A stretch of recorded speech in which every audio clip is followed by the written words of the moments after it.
নমস্কার বন্ধুরা, আজকে বানাচ্ছি গন্ধরাজ চিকেন। গন্ধরাজ চিকেনের জন্য আমি নিয়েছি 500 গ্রাম চিকেন, দিয়ে দিচ্ছি 1 চামচ গোলমরিচ গুঁড়ো, দিয়ে দিচ্ছি গন্ধরাজ লেবুর খোসা গ্রেট করে,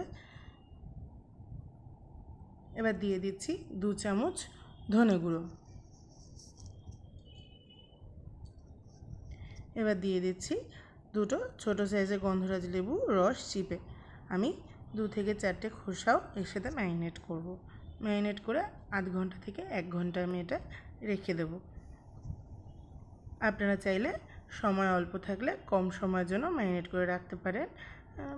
10 থেকে 15 মিনিট অন্তত রেস্টে রাখলেই হবে। এবার একটি কড়াইয়ের মধ্যে সাদা তেল দিয়ে দিচ্ছি। এই রান্নায় আমরা সর্ষের তেল আর হলুদের ব্যবহার করব না। দিয়ে দিচ্ছি কিছু গোটা গরম মশলা, দারচিনি, লবঙ্গ, এলাচ। এবার দিয়ে দিচ্ছি কিছুটা পেঁয়াজ বাটা আর কিছুটা রসুন বাটা আর আদা বাটা।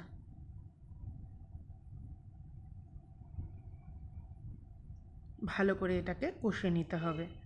এটা কষা হয়ে গেলে তারপর ম্যারিনেট করা চিকেনটা আমরা এর মধ্যে মিক্স করে নেব।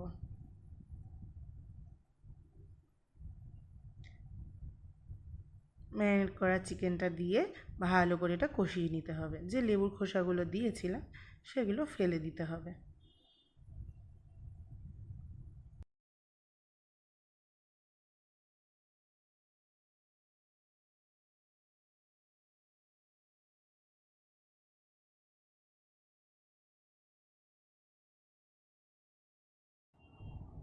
কাজু বাদামটা আমি শুকনো পেস্ট করে তারপর দই দিয়ে ওটা একটা পেস্ট বানিয়ে নিয়েছি।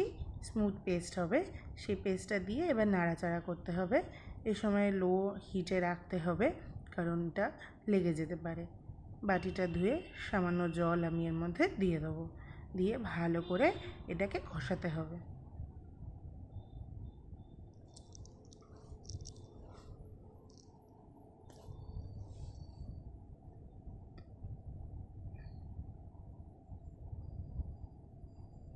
এবার স্বাদ মতো লবণ আর চিনি দিয়ে নেব।